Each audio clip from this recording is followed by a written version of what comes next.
김현정의 뉴스 쇼.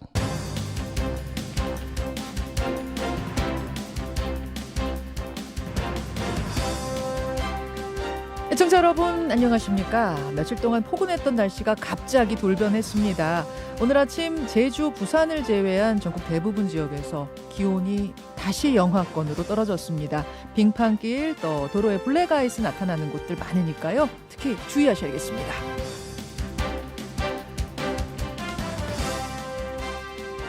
(65년) 만에 수교. 김현정의 뉴스쇼가 선정한 오늘의 키워드입니다. 우리나라와 쿠바가 대사급 외교관계 수립에 합의했습니다. 양국은 우리 시각으로 그젯밤 늦게 공식 서한을 교환하는 방식으로 65년 만에 공식 외교관계를 수립했는데요. 쿠바와 외교관계 수립, 이거는 수교국이 하나 추가됐다는 것 이상의 의미를 갖습니다. 쿠바는 현재도 공식적으로 공산국가고 무엇보다 북한과 형제국으로 불릴 정도로 북한에게는 중국 못지않게 가까운 사이입니다. 북한의 오랜 친구를 우리 편으로 만들었다는 점에서 큰 의미가 있을 뿐 아니라 이 협상이 비밀리에 진행되는 수개월 동안 아무도 눈치채지 못했다는 점에서 북한이 받을 충격도 적지 않을 걸로 보입니다. 다만 이번 일이 북한에 한 방 먹였다라든지 북한을 더 고립시키게 됐다라든지 이런 수준 낮은 차원에 머물러서는 안 될 겁니다. 쿠바가 남북관계에서 중재 역할을 할 수 있도록 상황을 만들어갈 필요가 있다는 얘기죠. 65년 만에 수교라는 기쁜 소식이 꽉 막힌 한반도 상황을 타개하는 돌파구가 될 수 있기를 기대하겠습니다. 김현정의 뉴스쇼 출발합니다.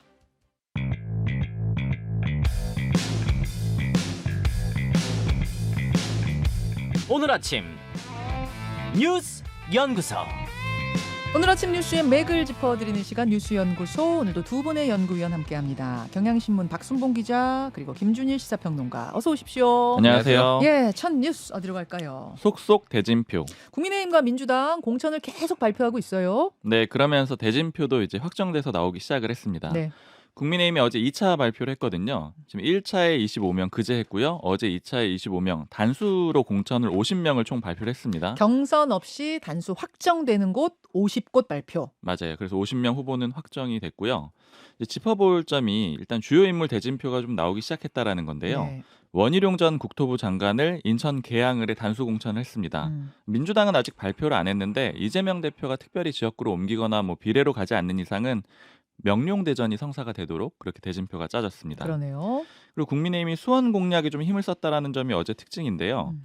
수원에 영입 인재하고 그다음에 윤석열 정부 출신 인사를 집중 배치했거든요. 네. 수원이 갑을 병정무 5개 지역이 있는데 다 민주당의 현역 의원입니다. 그러니까 민주당 강세인데 여기에 갑에는 김현준 전 국세청장, 그리고 병에는 박문규 전 산업부 장관, 그리고 정에는 이수정 경기대 교수 이렇게 3명을 배치를 했습니다. 다 네. 단수 공천을 줬어요. 그리고 뭐 추가로 이원모 전 비서관 추가 배치 가능성도 있습니다.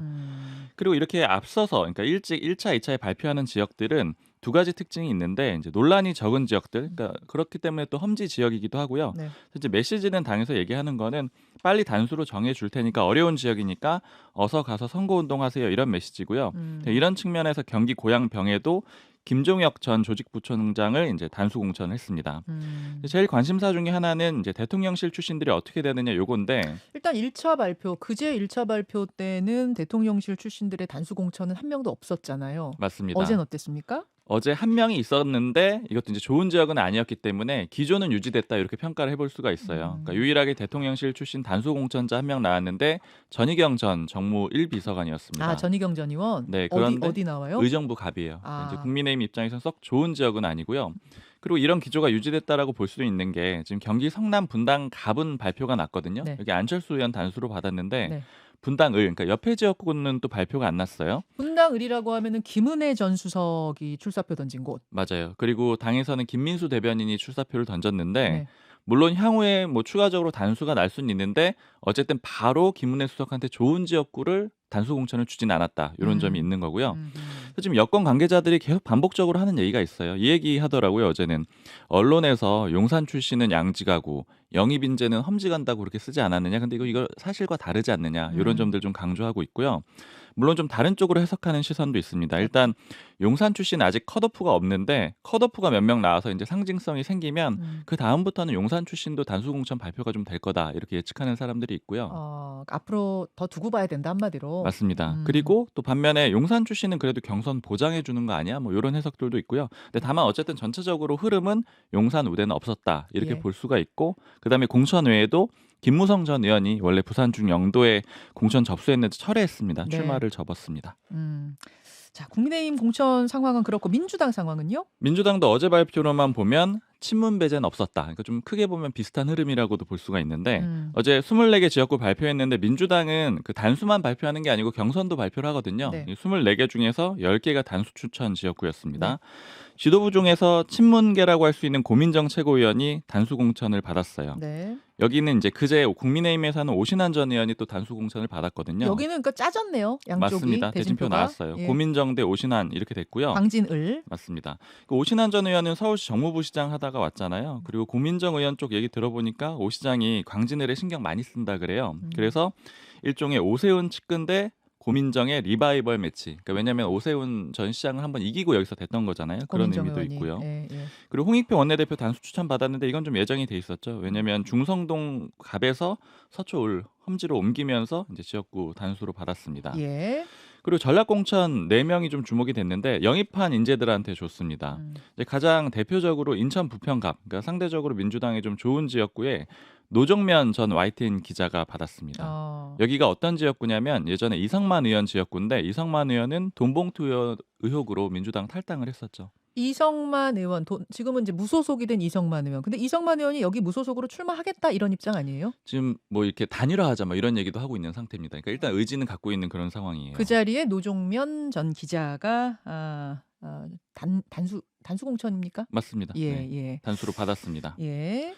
여야 모두 전체적으로 공천 속도를 좀 비교적 천천히 하는 편이고 논란 없는 지역부터 하는 건데 이건 이제 삼지대에 영향이 좀 있습니다. 그러니까 지난 15일 기준으로 경상 보조금이 이제 의원들 숫자로 영향이 있는 것도 있고 그다음에 경선을 하게 되면 총선을 못 나가거든요. 그러니까 이제 경선을 할 수 있어 이런 기회들을 좀 주면서 그렇죠. 의원들을 잡아두는 그런 효과도 있습니다. 자, 국민의힘, 민주당 공천 아직은 초반이에요. 초반이고 아직까지는 뭐 파열음이 있을 만한 이런 발표도 없고 그런 기조를 보이는데 김준일 평론가는 그럼에도 불구하고 어디 주목하십니까?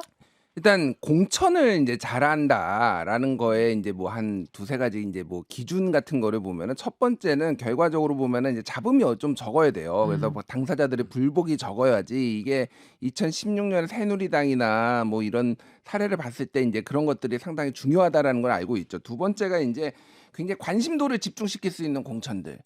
그리고 이제 결과적으로 보면 최종적으로는 이기는 공천. 뭐 이런 게 이제 중요하다라고 보는데 그렇죠.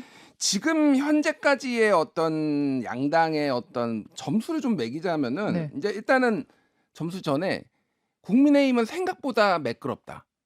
예상보다 매끄럽다라고 예. 보면 될 것 같고 민주당은 난항이 예상됐는데 그 난항이 생각보다 조금 좀 심각하다. 뭐 이렇게 좀 보는 게 맞을 것 같아요. 물론 굉장히 조심스럽게 양당 다 속도를 늦추면서 하고는 있는데 자, 그렇게 판단하시는 근거는요? 예. 그러니까 지금 어쨌든 반발하는 사람이 별로 없어요. 국민의힘에서는. 그러니까 지금 윤영선 그 개항을 당협위원장이 지금 처음으로 이의 신청을 했습니다. 거기에 이제 원희룡 후보가 이제 나오면서 네. 단수 공천이 되면서 했지만은 예를 들면 뭐 김무성 뭐 이제 불출마 선언한다든지 그리고 김무성 후보가 불출마 선언하면서 한 얘기는 예. 생각보다 시스템 공천이 되고 있어서 내가 이거 뭐 문제 제기 안 해도 되겠다 이러면서 빠진 거죠. 그렇죠. 예, 뭐 근데 이제 일설에서는 여론조사가 생각보다 안 나와서 뭐 했다 뭐 이런 얘기도 있는데 어쨌든 뭐 이제 결과적으로 보면은 이제 굉장히 좀 매끄럽게 되고 있고 뭐 김성태 전 의원도 뭐 이제 컷오프 된 것에 대해서 이제 당의 입장을 이제 받아들이겠다 뭐 이렇게 나왔잖아요. 근데 민주당은 굉장히 시끄러워요. 지금 전체적으로 보면은 아직도 이제 임종석 실장 전 실장을 둘러싼 이제 친문과 친명의 갈등이라든지 그 주류에 왜 이제 희생을 안 하느냐. 조정식 사무총장 예를 들면 시흥의 이제 경쟁자들을 당에서 먼저 컷오프 시켜버리고 막 이런 것들이 사천이다. 그리고 최근에 이제 동아일보 어저께 보도 난 거를 보면은 동아일보에서 이제 보도한 걸 보면은 주요 그러니까 공식 라인이 아닌 사람들이 네. 회의 이재명 대표를 비롯해서 이제 정성호 의원이라든지 박찬대 최고위원이라든지 이런 분들이 모여가지고 지금 이제 소위 말해서 이제 사법 리스크가 있는 의원들을 공천을 줄지 말지를 릴레이 마라톤을 했다라는 거예요. 그러니까 이게 이제 뭐 시스템 공천이냐? 이거 이게 맞느냐 이렇게 이제 당내 반발들이 이제 계속 나오고 있다. 조금 어려운 거고 또 하나가 지금 민주당이 살짝 조금 네. 뭐라고 해야 되까 이제 수세적이에요. 이게 왜냐하면은 지난번에 이제 뭐 대승을 했으니까 당연히 국민의힘이 더 공세적인 건 이해를 하는데 민주당이 약세 지역인 곳에서도 심지어는 국민의힘이 더 공세적입니다. 예를 들면은 부산, 그러니까 PK 지역을 보면은 네. 거기에 이제 그 그러니까 부산에서 민주당이 3군데, 그리고 경남에서 3군데거든요. 네. 김해하고 양산, 그리고 이제 뭐 전재수원 지역구라든지 여기에 이를테면은 국민의힘은 굉장히 공세적으로 이를테면 거물들을 한다든지 그러는데 오히려 되게 안정적으로 가고 있어요. 그러니까 처음에 그 부산에서 뭐 10석까지 18석 중에 10석까지 우리가 해보겠다라고 막 의욕적으로 막 민주당이 나왔는데 아직 뭐 다 공천이 된 건 아니지만은 그러려면은 바람을 일으키려면은 거물급이 가가지고 벨트를 만들어가지고 같이 막 붐업을 해야 되고 그러는데 오히려 국민의힘이 더 공세적으로 막 나오고 있고 예를 굉장히 들어서 수세적이에요. 그러니까. 서병수, 조혜진, 김태호 이런 중진급들이 이 차출돼서 지역구 옮긴 것들 뭐 이런 거 예. 지금 말씀하시는 거죠? 그렇죠. 예. 김두관 의원을 안 그래도 잠시 후에 연결을 하려고 그래요. 요쪽 낙동강배 한쪽은 사수하려는 쪽과 한쪽은 탈환하려는 쪽, 요 분위기 지금 어떻게 보고 있는지 거기 좀 질문을 하도록 하고 민주당 공천 얘기를 하다 말았는데 예. 문학진 전 의원이 안 그래도 불출마하라는 전화를 이재명 대표로부터 받았는데 이거 문제가 있다. 여론조사에서 내가 꼴등 나왔다는 거 인정할 수 없다. 뭐 농간이다. 비선 조직의 농간이다. 이렇게까지 지금 문제 제기하고 있는 거. 뭐 이런 것들이 지금 잡음으로 터져 나오는 거죠. 그러니까 그 여론조사가 어떤 여론조사냐 도대체 출처가 뭐냐 이런 것에 사실 이제 여론조사가 당에서 공식적으로 이제 한 건 아닌 걸로 알려져 있어요. 그러면 어떤 여론조사냐 뭐 이런 잡음들이 있는 거죠. 그러니까 결과적으로 보면 잡음은 완전히 피할 수는 없는데 그거를 얼마나 사전에 조정하고 당사자들이 수긍하게 만드느냐인데 지금 굉장히 좀 민주당은 생각보다 잡음이 많고 그래서 전체적으로 보면은 정권 심판론에 기대 가지고 민주당이 좀 낙승이 기대되는 분위기였는데 또 소위 말해서 이제 다 까먹고 있다. 굉장히 지금 혼전으로 가고 있는 분위기다. 그 지표를 제가 숫자는 말씀드리지 않겠지만은 굉장히 그런 징후들이 많이 나타나고 있어요 지금. 네. 알겠습니다. 잠시 후에 이 부분 좀 더 이야기를 나눠보도록 하고 두 번째 이슈 넘어가죠, 박 기자. 법무장관 인사청문회. 공천 상황에 가려서 뭐 크게 주목을 받지는 못했습니다만 어제 국회 법사위에서 박성재 법무부 장관 후보자, 그러니까 한동훈 비대위원장이 이제 비대위원장 가면서 네. 그 빈자리에 박성재 후보자가 왔거든요. 네. 인사청문회 열렸습니다. 말씀하신 대로 주목받지 못했다라고 하셨는데 역시 좀 연결해가지고 되게 인상적인 게 금방 끝났습니다. 쉬는 시간 포함해가지고 6시간 30분밖에 안 했어요. 아, 그래요? 그러니까 청문회 기준으로 굉장히 짧게 한 거고 한 오후 4시 정도, 5시 사이 정도에 끝났거든요. 원래 보통 이제 기자들 뭐 자정까지 간다라고 다 각오를 하고 있는데 굉장히 빨리 끝났죠. 이건 결국에는 총선 때문에 주목 못 받은 것도 있고 의원들도 총선 시즌이라 다른 일이 바쁘다. 뭐 이런 점을 좀 주목해서 볼 수가 있고요. 어떤 이야기가 그 6시간 동안 많이 나왔습니까? 역시 수사 관련된 질문이 많았는데 김건희 여사 명품백 수수 의혹에 대해서 민주당 의원들이 질문을 많이 했습니다. 그러니까 박용진 의원 같은 경우에는 윤 대통령 주장대로 디올백 수수 의혹이 몰카 공작이라고 하면은 이거 압수수색해야 되는 거 아니냐. 왜냐하면 증거 확보해야 되는 거 아니냐. 이렇게 얘기를 했거든요. 몰카 공작의 증거물이 그 백인데 네. 그 디올백 압수수색해야 되는 거 아니야? 이렇게 질문을 했어요. 맞습니다. 그랬더니 후보자가 제가 말하는 게 적절하지 않다. 이렇게 답을 했고요. 그다음에 권칠승 의원이 김 여사가 명품백 수수한 거 부적절하지 않냐 이 질문도 하거든요. 네. 근데 여기에 대해서는 답변을 하지 않았습니다. 뭐 부적절하다 적절하다 아무 얘기하지 않은 거죠. 그리고 김건희 여사 도이치모터스 주가 조작 의혹에 대해서도 민주당 의원들이 물어봤는데 송기현 의원이 수년째 수사 진척이 없다. 이거 신분 때문이냐, 그러니까 여사이기 때문이냐 이렇게 물어봤는데 전 정부 때부터 수사했는데 기소가 안 됐다 이렇게 얘기를 했고요.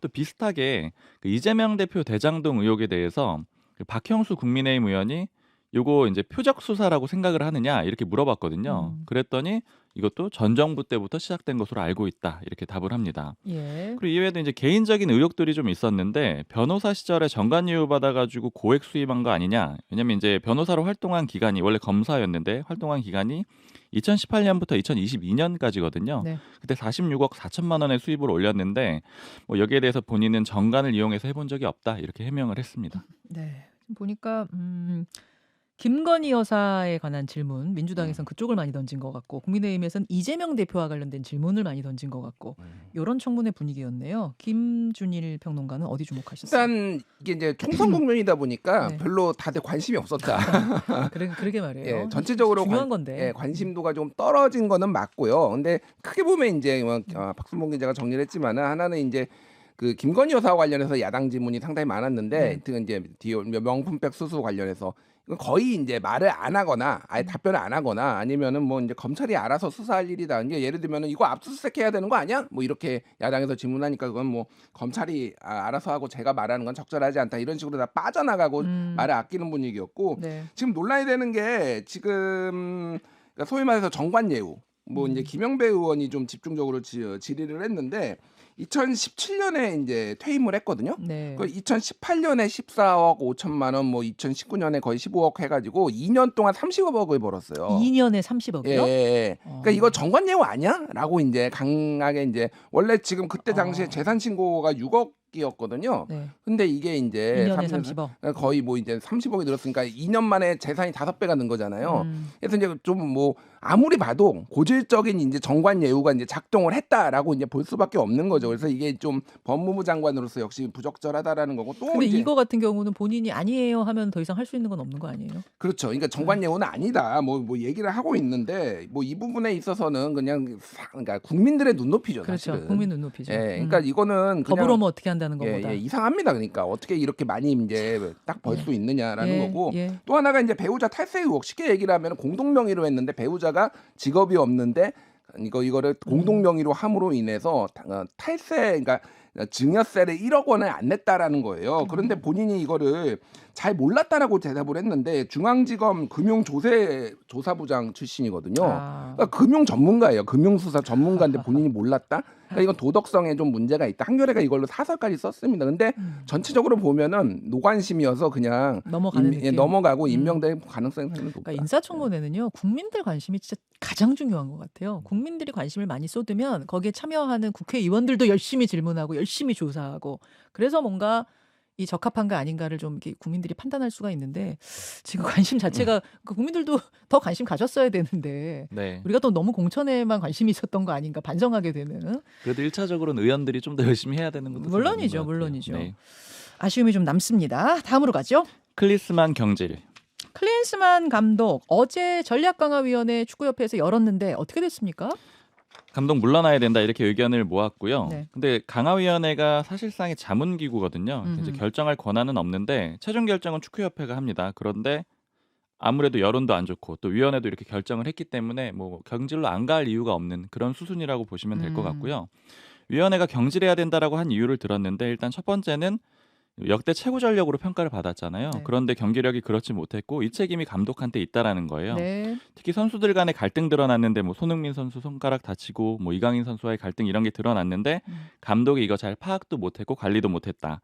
그리고 또 불성실했다라는 점도 지적을 했는데 국내 체류 기간이 짧았거든요. 네. 그리고 특히 지난번에 8일에 경기 끝나자마자 귀국하고 이틀 만에 떠나기도 했습니다. 어제 그래서 화상으로 회의에 참여하긴 했어요, 클린스만. 네, 본인이 참여를 했는데 이렇게 경기력이 안 좋았던 거는 선수들 간의 불화가 원인이었다. 그래서 이제 이 위원회에서 전술 부재했던 거 아니냐 이런 질문을 했는데 이런 거에 대해서는 인정을 하지 않았다라고 합니다. 아, 선수들 불화. 그 손흥민, 이강인 이 몸싸움 때문에 이렇게 된 거다. 그 네. 핑계를 또 대요. 맞습니다. 아니 그 불화도 원인 될 수 있죠. 그런데 그 불화가 있기 전에 팀을 관리하고 한 팀으로 만드는 그 리더십이 필요했던 건 아닌가. 그 반성도 좀 해야 되는 거 아니었습니까? 클 감독? 그렇죠. 불화도 감독이 관리해야죠.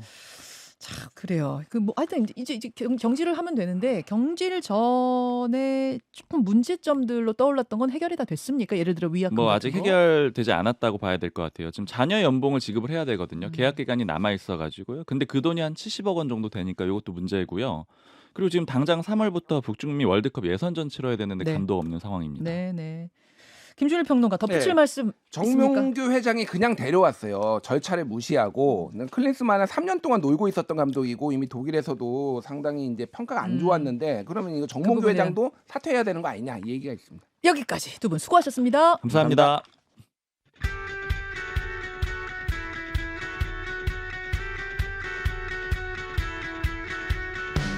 오늘 아침 가장 뜨거운 인터뷰 여러분께서는 지금 김현정의 뉴스쇼를 듣고 계십니다. 예, 여야의 공천 시계가 빠르게 돌아가고 있습니다. 국민의힘은 그제 1차, 어제 2차 단수 공천자들을 발표했죠. 어제 저희는 태영호 의원과 함께 짚어봤는데요. 아직까지 커다란 파열음 없이 진행이 되고 있는 것 같습니다. 민주당은 어제 1차 단수 공천과 전략 공천자 발표를 했는데 단수 공천자 10명, 전략 공천자 4명 발표했습니다. 이 역시 큰 파열음은 없습니다.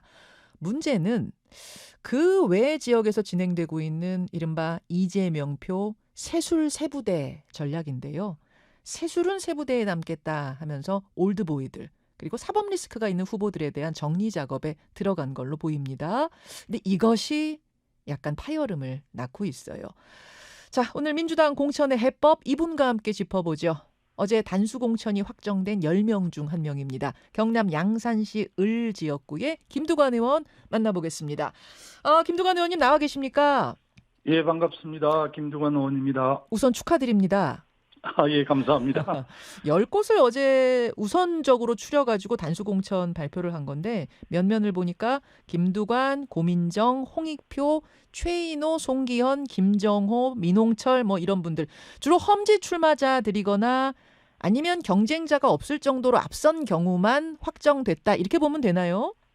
아무래도 특히 이제 부산 경남 쪽은 낙동강 일대가 굉장히 지금 주목을 받고 있어서 예.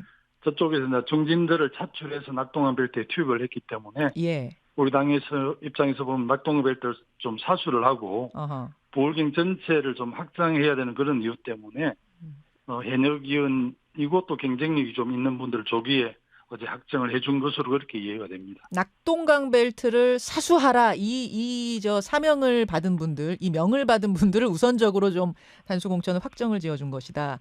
국민의힘에서는 낙동강 벨트를 탈환하라 하면서 지금 김태호 의원이 이 경남 양산시 을로 차출이 됐고요. 또 예. 서병수 의원, 조혜진 의원 줄줄이 출격을 시켰는데 우선 도전자 김태호 의원은 어떻게 환영하십니까? 제가 환영 성명을 좀 낸 바가 있고요. 환영 성명 우리 이제- 내셨어요? 예. 김태호는 이제 저와 같이 경남 도정을 맡은 바도 있고, 예. 기초자치정부인 그 장군을 맡았고 저는 남해군을 또 이렇게 맡은 적이 있기 때문에 예. 부산 경남에서 굉장히 관심이 많고 또 양산을이 빅매치가 됨으로 해서 양산의 해난이라 할까, 보울경의 여러 가지 메가시티 문제, 또 뭐 가덕도 신공항, 뭐 엑스포 유치 실패 이런 전반에 그 윤석열 정부의 국정에 놓고 좀 한판 승부를 할 것 같아서 벌써 관심들이 참 많으시고 그렇더라고요. 맞아요.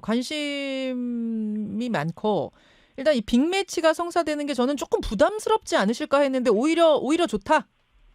예. 지난 2006년 도지사 선거에서 제가 한번 패한 바가 있거든요. 예. 근데 18년 만에 리턴 매치인데요. 예.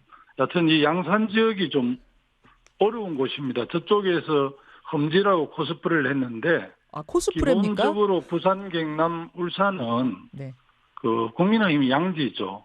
김태우 의원 본인이 김해에서 2번이나 국회의원을 했습니다.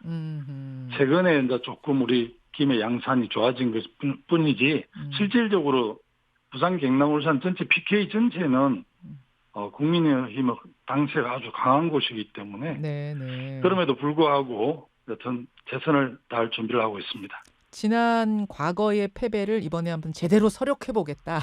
복수혈전 뭐 이런 빅매치 환영한다 하셨어요. 지금 설명하신 대로 이제 국민의힘은 낙동강 벨트 탈환 꿈꾸면서 김태호, 서병수, 조혜진 트리오 출격시켰는데 사실은 세 분이 다 자신의 지역구를 포기하고 이 차출에 응했고 그 사실만으로도 좀 위협적이지 않을까 싶은데 그쪽 분위기는 어떻습니까? 이분들 차출을 바라보는? 낙동 벨트의 전체 9석 중에 우리가 이제 한 석이 많은 5석을 차지하고 있거든요. 예. 그래서 이제 국민의힘 입장에서는 PK를 섞어내려고 그러면 반드시 낙동 벨트에서 자기들이 승리해야 되는데 사실은 먼저 그 중진들이고 어떻게 보면 이제 후배들을 위해서 용퇴를 할 그런 분위기였고 또 정확하게 지금 좀 확인을 해보고 있지만 다들 그 사출된 세 분이 네. 지역구에서 그렇게 뭐 지지를 크게 받고 있거나 그런 건 아닌 것 같아요. 그래서 차출된 지역구, 그러니까 새로 옮긴 그 지역구에서. 네, 새로 지금 맡고 있는 지역구를 이렇게 좀 살펴보면 사출된 중진들이 네. 그렇게 지역에서 지지가 높은 것 같지는 않아요. 그래서 어쨌든 뭐 여러 가지 나중에 이제 빈 공간에 어떤 분들이 배치가 되는 걸 보면 이제 남들 중진들을 정리하는 그런 측면도 있고 그렇게 또 평가를 할 수 있겠더라고요. 이분들이 옮기기 전 지역구에서 그렇게 지지가 높지 않았다고 지금 김두관 의원님은 분위기를 보고 계세요. 예, 현지에서도 그렇게 이야기하는 분들이 꽤 많이 있고요. 그 중진 정리의 의미라고 보신다고요? 예, 뭐 권력 투쟁에서 밀린 측면도 있고요. 어떻게 보면 친윤이랄까 또 당의 핵심들은 아무도 없지 않습니까? 중진이긴 한데. 예.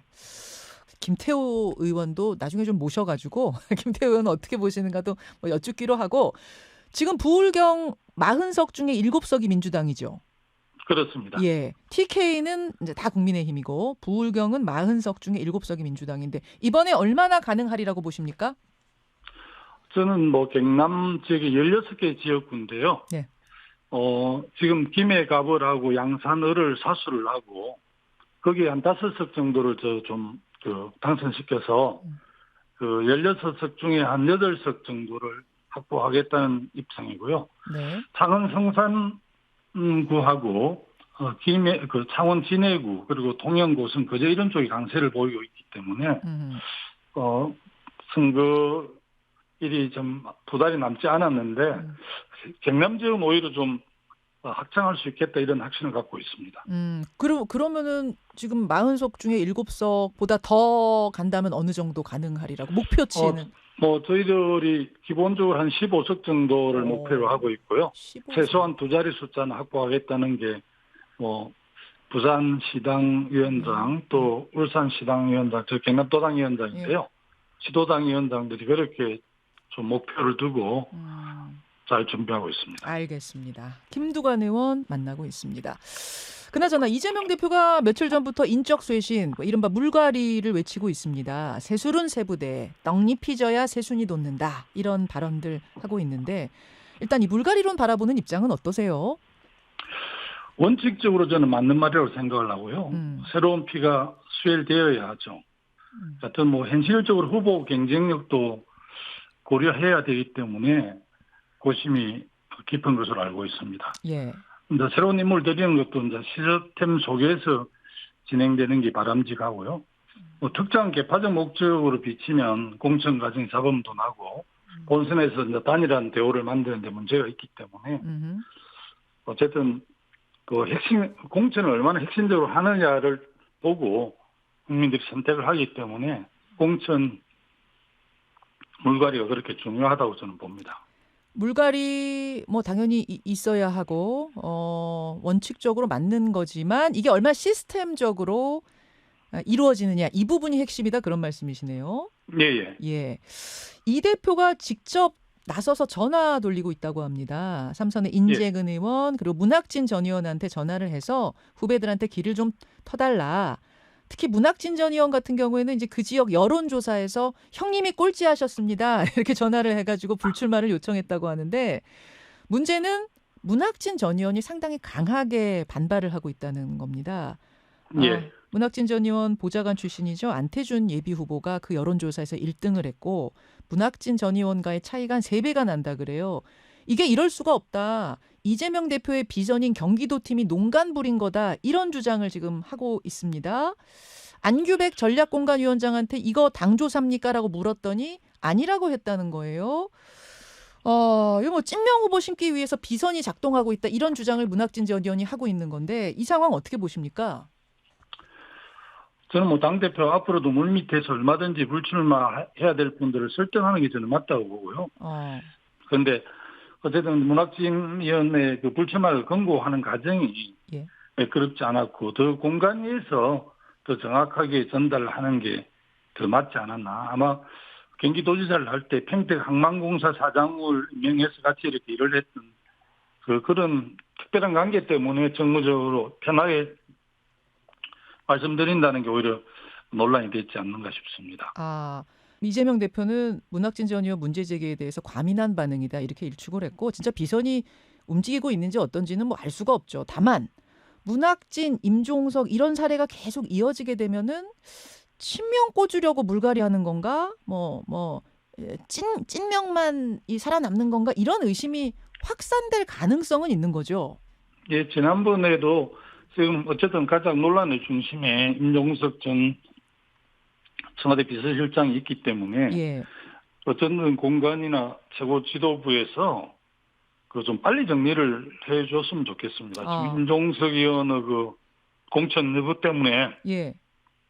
상당히 지금 그 논란이 오래 가고 있는데 그럼 당 입장이 바람직하지 못할 것 같아서요. 사실은 그 지금 현재 활동하고 있는 지역구에 공천을 주든지 아니면 지도부가 설득을 해서 당의 중진이니까 험지에 가서 역할을 하게 하는 게 맞지. 이걸 정리해주지 않으니까 계속 논란이 계속되는 것 같아서 저는 지도부에서 빠른 좀 결정을 해줬으면 좋겠습니다. 이게 이제 친문과 친명 갈등처럼 돼버려가지고 상징처럼 돼버려서 이게 참 예민한 문제. 그래서 빨리 좀 정리했으면 좋겠네요. 예.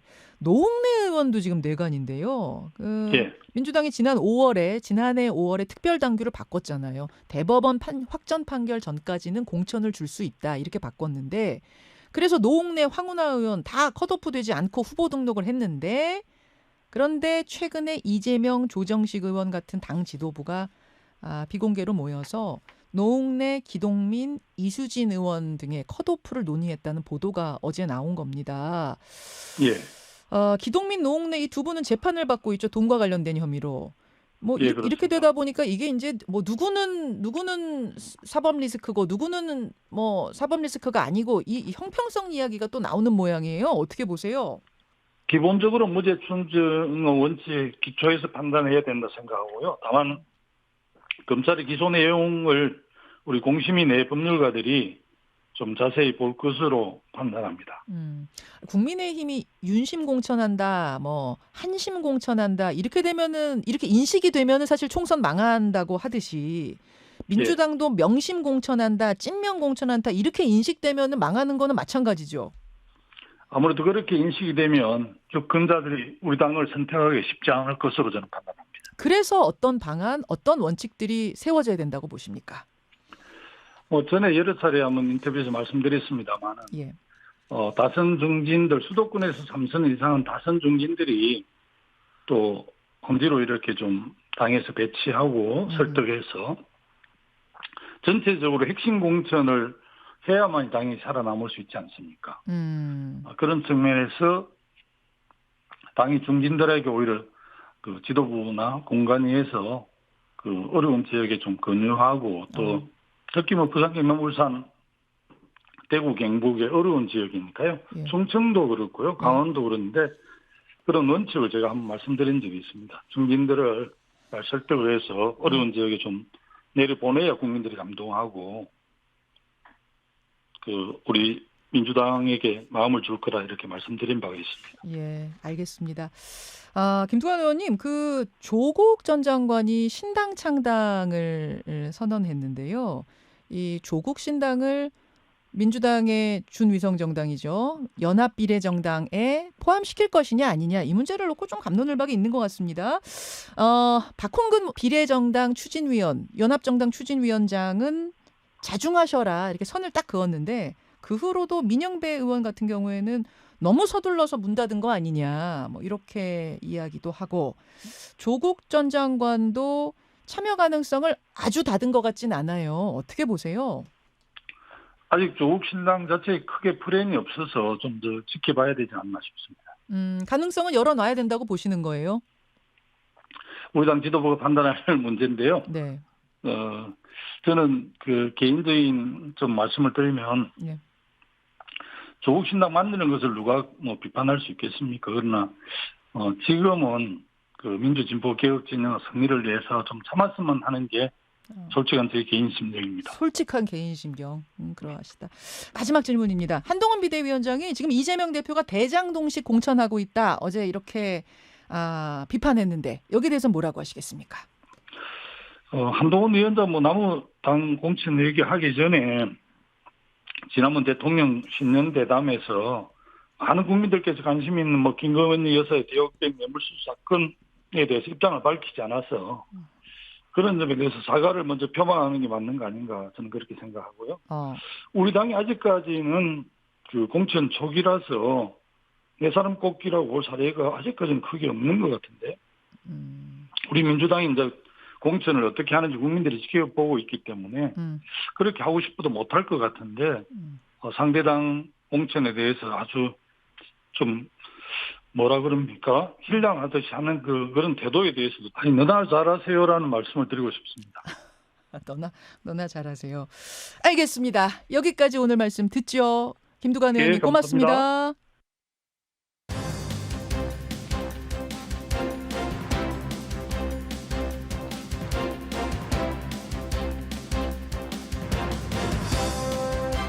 김현정의 뉴스쇼 2부 출발합니다. 오늘 2부도 강승희 놓치마 뉴스로 시작을 하고요. 금요일에 코너 뉴스게임 준비되어 있습니다.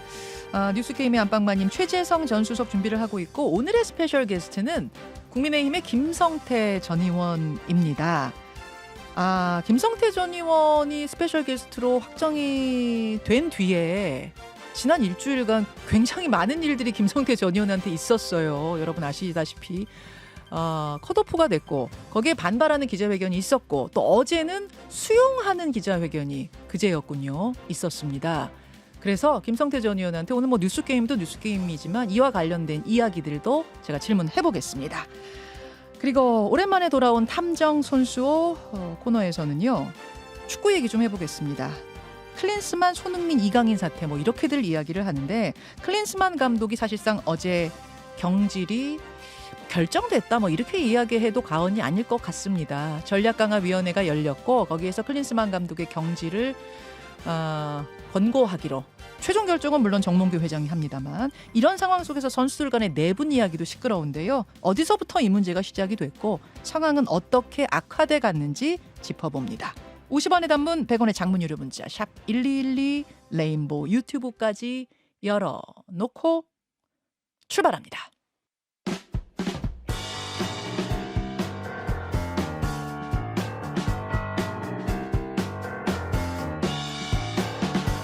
놓치마 뉴스. 놓치마 뉴스 강승희 씨 어서 오세요. 안녕하세요. 예, 온라인상에 어떤 소식이 떠들썩합니까? 미끼용 멸치로 만든 멸치조림. 멸치조림 저도 굉장히 좋아하는데 멸치 중에 미끼용 멸치가 따로 있어요? 그렇습니다. 이거는 사람은 먹을 수 없고요. 비식용입니다. 예. 그런데 이런 미끼용 멸치를 일반 음식점에 속여판 그 수산물 유통업체가 최근에 식약처에 걸렸습니다. 세상에. 그러니까 국내 식용 멸치의 공급이 부족해지니까 이 미끼용 멸치를 사서 먹는 음식에 사용하는 그런 식용멸치로 둔갑을 시켜서 특히 제주 시내 음식점에 속여서 팔아 넘겼습니다. 얼마나 팔렸어요? 이게 한 28톤 분량이 팔렸거든요. 그런데 이 범행이 거의 한 1년 반 넘도록 이어져 온 겁니다. 지난달까지요. 예. 그래서 제주 향토 음식인 멜국, 멜조림 이런 메뉴를 파는 음식점들이 피해를 봤을 가능성이 굉장히 크고요. 그리고 이 식당들은 이 사실을 몰랐습니다. 이 비식용은 식약처 그 수입 검사를 받지를 않거든요. 네. 그렇기 때문에 이게 과연 먹어도 되는 거냐 안전한 건지 확인이 안 돼요. 납이나 카드뮴 같은 그런 유해 성분에 이 멸치가 노출됐을 가능성이 굉장히 크고요. 식약처가 그래서 이번에 적발된 비식용 냉동 멸치를 구입한 식당들 중심으로 즉각적으로 반품하거나 폐기하라 이렇게 당부를 했고요. 이 수산물 유통업체 대표는 식품위생법 위반 혐의로 검찰에 송치가 된 상태입니다. 지금 그 멸치 사진을 준비해 오셨네요. 유튜버 레인보우로 보여드리고 있는데 저렇게 생긴 멸치를 식당으로 판 겁니까? 네. 근데 저렇게 생긴 멸치를 보면서 저게 식용이라고 진짜로 속아 넘어가신 거예요? 식당 주인들이? 그러니까 식당 주인은 이거를 몰랐던 거고요. 그러니까 이거를 사실 모양도 좀 비슷하기 때문에 이거는 검사를 거치지 않은 제품인 거거든요. 그러니까 모양은 지금 보니까 제가 그 말씀을 드린 이유는 우리가 볶음할 때 쓰는 그 멸치처럼 모양이 온전한 게 아니에요. 지금 네. 상황이 흐물흐물해요. 근데 어차피 멜국 같은 것을 만드는 데 쓰는 거니까 네. 조금 하질의 식용이구나 이렇게 생각을 했겠군요. 그렇죠. 식당에서는. 육안으로 봐서는 모를 수 있는 거죠. 자, 이게 좀 할 말이 없습니다. 28톤이 팔렸다. 저 조그만한 무게도 안 나가는 멸치가 28톤이면 그게 어마어마한 건데. 네. 이거 이렇게 위험해 넘어갈 게 아니라 좀 더 정확하고 확실하게 조사해서 그 결과 국민들한테 소개했으면 좋겠습니다. 네. 식약처요. 다음으로 가죠. 무료 나눔한 샤워젤 먹고 보상 요청. 샤워 젤이면은 우리 샤워할 때 쓰는 그 비누요? 네. 그걸 누가 먹어요? 그러니까 이게 좀 샤워 젤리가 먹는 그 젤리처럼 생겼거든요. 예. 그러니까 이렇게 생긴 샤워 젤인데 이게 지금은 판매가 중단이 된 제품입니다. 그런데 중고 거래 플랫폼에서 누군가 무료로 이걸 나눔을 했어요. 네. 그러니까 물론 이 용기에는 샤워 젤리 이렇게 쓰여 있긴 했습니다. 그런데 이 나눔을 받아간 사람이 먼저 나눔한 사람한테 이걸 환불을 요청을 하면서 그 보낸 문자가 화제가 됐습니다. 뭐라고 적혀 있냐면요. 지금 속이 안 좋고 계속 토가 나온다. 받고 가면서 먹었다. 뭐 이런 내용들이 적혀 있는데 그러니까 샤워젤인 걸 모르고 일단 받겠다고 한 건지 그러니까 제품 이해도가 없는 상태로 물건을 받아가 놓고는 오히려 보상을 요구한다. 좀 이런 지적이 있었던 겁니다. 자, 잠깐만요. 그 카톡 내용을, 그러니까 주고받은 문자 네. 내용을 누가 공개한 겁니까, 지금 이걸? 그러니까 이거를 그러니까 처음에 나눔을 한 사람이 나눔한 분이 좀 황당하다는 그 입장으로 이거를 공개를 한 걸로 온라인에다가 보이는데요. 제가 한번 볼게요. 제가 읽어볼게요. 지금 속이 안 좋고 계속 토가 나와요. 하면서 눈물 표시. 저기요. 연락 좀 봐주시고 부탁드립니다. 환불 부탁드립니다 같아요. 네. 그러자 이걸 무료 나눔한 분이 답을 합니다. 뭔 무료 나눔인데 환불을 어떻게 하죠? 그랬더니 이쪽에서 저 받고 가면서 먹었는데 먹자마자 계속 가래가 끓고 목이 아프고 눈도 아픈데요. 네? 설마 드셨어요? 네. 젤리니까 먹었죠. 이게 그러면 감이 오시죠? 네. 뭔 상황인지는 제가 알겠는데 그 사진을 보니까 거미 베어 이렇게 써 있나요, 지금? 거미 베어. 네. 예, 영어로 거미 베어 이렇게 써 있는 통 안에 샤워 젤이 들어 있었던 거군요. 그렇습니다. 이분은 거미 베어 이렇게 써 있으니까 이게 무슨 먹는 거라고 생각하고 물어. 근데 여기에 대해서 좀 해석이 어떡합니까, 굉장히 이거? 다양하거든요. 예. 그러니까 그러니까 내가 일단 그러니까 사실 본인 잘못 아니냐라는 게 좀 가장 컸고요. 그러니까 샤워젤인 거 알고도 이거를 보상을 요구하려고 그런 것 같다라는 의견도 있었고, 그리고 이게 무료 나눔이었잖아요. 네. 그러니까 무료니까 일단 무턱대고 받았는데, 그러니까 모르고 이 샤워젤인 줄 모르고 먹었던 게 아니냐라는 의견도 있었고요. 근데 저는요, 요 앞에 화면이 더 중요한 것 같아요. 그 부분은 지금 공개가 안 됐으니까 아마 준비 안 하셨을 텐데, 맨 처음 무료 나눔할 때 샤워젤이라는 걸 분명하게 쓰셨던 건지, 그 샤워젤이라는 거 분명히 알면서도 이분이 받았다가 착각한 건지 젤리라고 그 네. 부분이 좀 명확하게 돼야 보상은 일단 둘째 문제고 그 부분이 좀 명확하게 돼야 누구 잘못인지 누구 실수인지가 알려질 것 같거든요. 그래서 사실은 이 제품에 대해서도 그러니까 뭔가 이 통에 그러니까 사실은 샤워 젤리인 거를 뭔가 명시가 돼 있기 때문에 이 나눔한 분은 이거를 그냥 굳이 내가 알릴 필요가 있을까라는 것도 있었을 것 같거든요. 그러니까 그렇지만은 그러니까 사실 또 이게 또 요즘 그 먹는 제품들 그러니까 먹는 젤리 같은 그러니까 먹을 수 있는 젤리처럼 생긴 거 있잖아요. 그러니까 이런 것들이 좀 문제가 되면서 대부분 사라지기는 했지만 입에 넣기 전에는 일단 좀 확인을 해야 된다라는 의견도 좀 있었습니다. 그러니까 이게 무료 나눔이니까 네. 분명히 선의로 이렇게 한 걸 텐데 이런 일이 발생할 경우에는 참 묘해집니다. 네. 근데 요새 무료 나눔 선의로 많이들 하시잖아요. 여러분 이런 것도 좀 주의하셔야겠네요. 나중에 선의로 베풀었다가 또 이런 황당한 일이 벌어질 수도 그럴 수 있으니까. 있을 것 같아요. 인터넷에 은근히 떠들썩한 뉴스 가지고 오셨고 다음으로 갑니다. 인형을 아기로 착각하고 물에 뛰어든 청년. 아기가 물에 빠진 줄 알고 뛰어든 거예요. 그렇습니다. 지난 8일 경남 창원의 앞바다에서인데요. 네.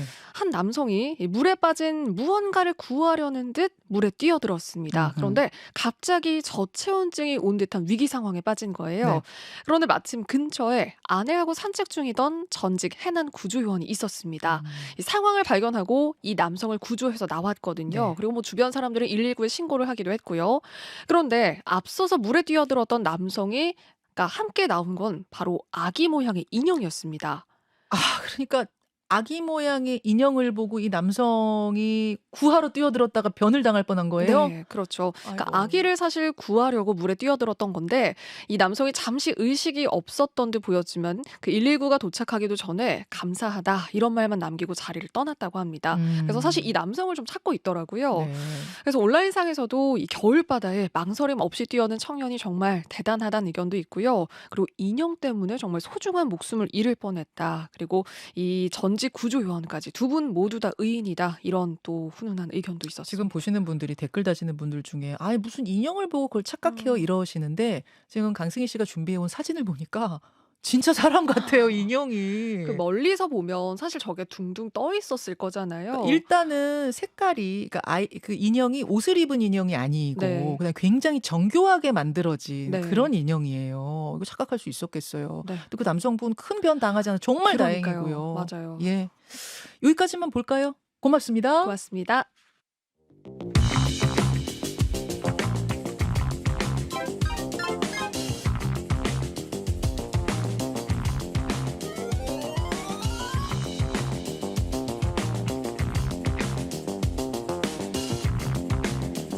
이 시각 온라인을 뜨겁게 달구는 뉴스, 네티즌이 주목하는 뉴스, 놓치마 뉴스에 이어서 예, 뉴스 게임이 준비되어 있습니다. 한 주간의 뉴스를 정리하면서 미래를 예측해보는 시간 뉴스 게임인데요. 우선 뉴스 게임의 안방마님, 최재성 전 정무수석 어서 오십시오. 도련님으로 해주세요. 안녕하세요. 그게 걸리셨구나. 제가 계속 안방마님, 안방 도련님으로. 성별은 정확히 해야죠. 예. 안방 도련님, 최재성 전 정무수석 나오셨고요. 그리고 스페셜 게스트 국민의힘 김성태 전 의원 어서 오십시오. 예, 안녕하세요. 김성태입니다. 아니 사실은 저희와 이제 스페셜 게스트로 오늘 나오시기로 약속을 한 거는 좀 됐어요. 네, 그렇습니다. 그런데 그 사이에 김성태 전 의원한테 참 이걸 뭐라고 말을 꺼내야 할지 상당히 우여곡절이 있었습니다. 예. 그 쌓인 이야기는 뒤에 좀 하실 수 있게 제가 기회를 마련하도록 하고요. 일단은 뉴스 게임 본 게임으로 들어가 볼까요? 그렇게 해야죠. 당연히. 기운 다 차리셨죠, 김성태 전 의원님? 그럼요. 그렇지만 뭐 당분간은 방송을 안 하려고 그러는데 약속을 지키겠다고. 뉴스 쇼는 게임은 뭐 제가 이미 오래전부터 약속을 했으니까. 이게 책임감입니다. 굳굳하게 나왔습니다. 아니 사실은 이 미리 섭외를 해놓고도 직전에 깨는 분들이 많아요. 이런저런 사정이 생겼다 하면서.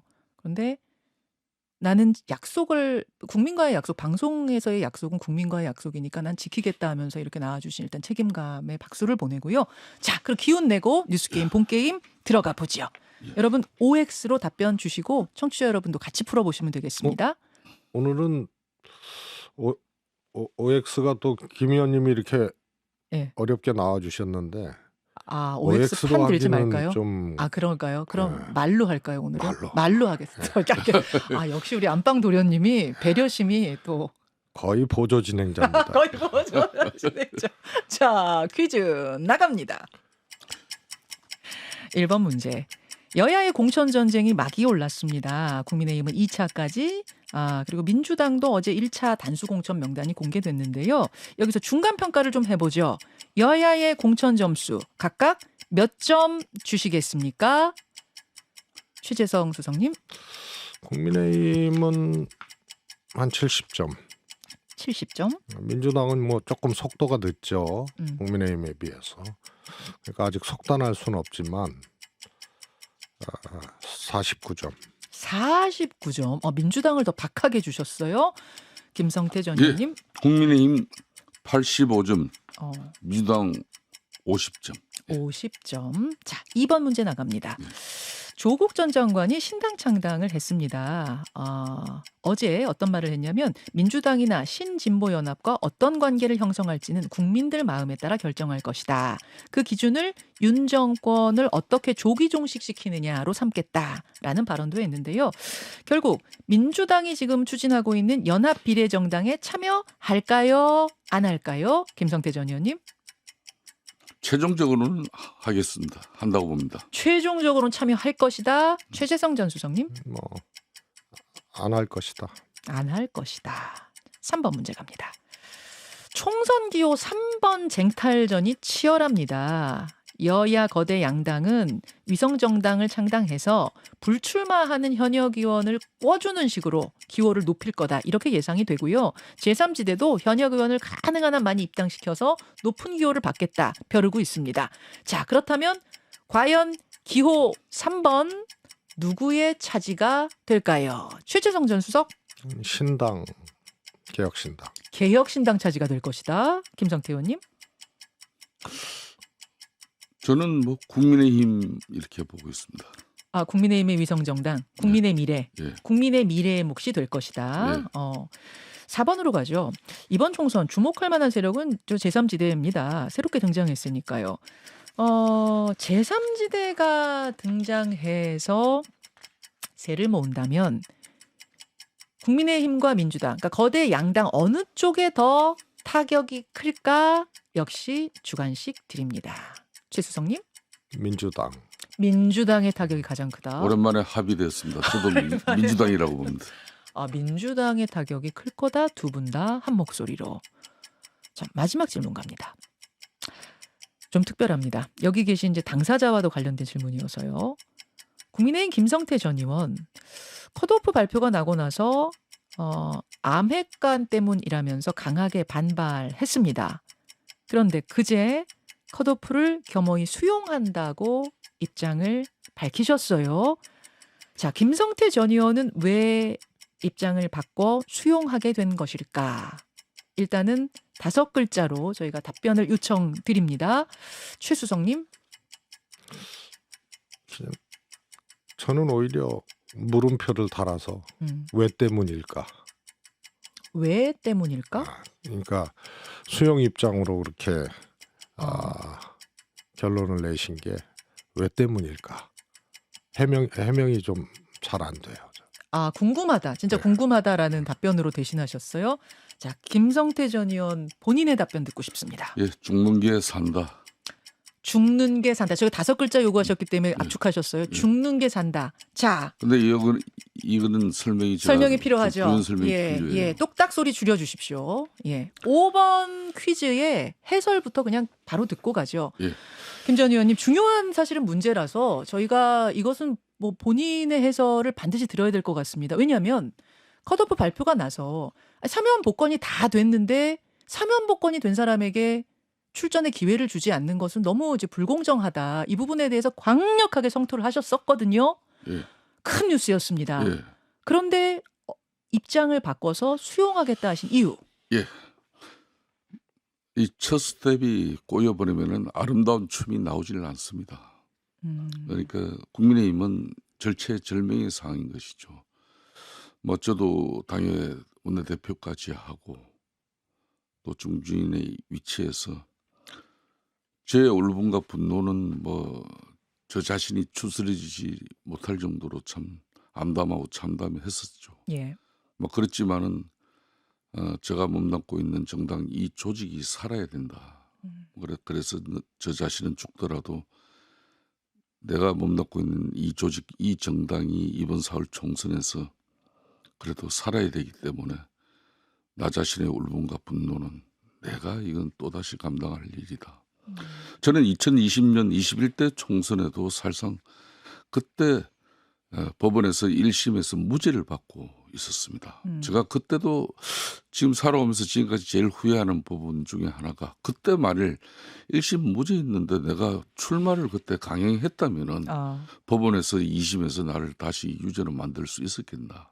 그런데 그때도 나는 조그마한 부분이라도 정치인으로서는 도의적 책임을 져야 된다. 그래서 제가 불출마와 함께 당의 공천 핵심을 뒷받침하는 그런 뭐 좀 거당적인 입장을 가졌었는데 그게 저 판단도 틀렸고 그때 공간에도 저 기대에 봉치 못했죠.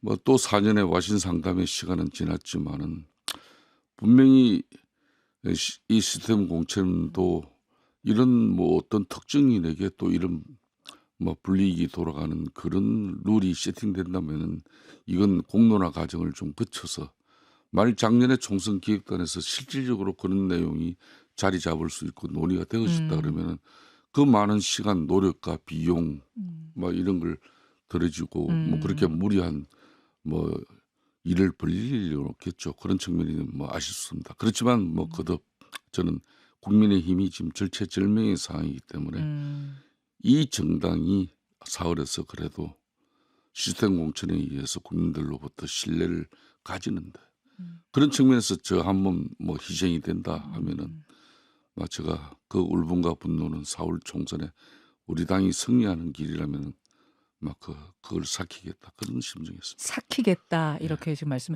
한동훈 비대위원장이 중간에 김성태 전 의원의 그동안의 살신성인 드루킹 특검을 이끌어냈던 그 단식 뭐 이런 것들을 공식적으로 말을 한 적이 있어요. 이런 것들도 어떤 결정에 작용을 한 겁니까? 그렇습니다. 한동훈 비대위원장하고 저하고는 이제 뭐 공식적인 한동훈 위원장의 뭐 그런 메시지 뭐 이런 스피커가 있었고 또 거기에 따라서 나도 많은 판단과 고민을 했은 거고 그래서 저도 기자회견을 통해서 나의 공식적인 입장을 또 밝힌 거고 그런 거죠. 혹시 통화도 좀 해서 뭐라고 뭐 응원이나 그건 아니고요. 예. 탈당 생각은 안 하셨어요? 제3지대가 사실 열려 있기 때문에. 왜 정치인이니까 정치인이 총선에서 출마를 하지 못하는 그런 상황이 되면은 뭐 세상이 그냥 온통 그냥 그쵸. 다 덮여버리죠. 그래서 그쵸. 왜 불출마나 뭐 신당이라든지 또 무소속 왜 생각을 안 했겠습니까? 신당이나 무소속 출마를 왜 생각 안 했겠냐?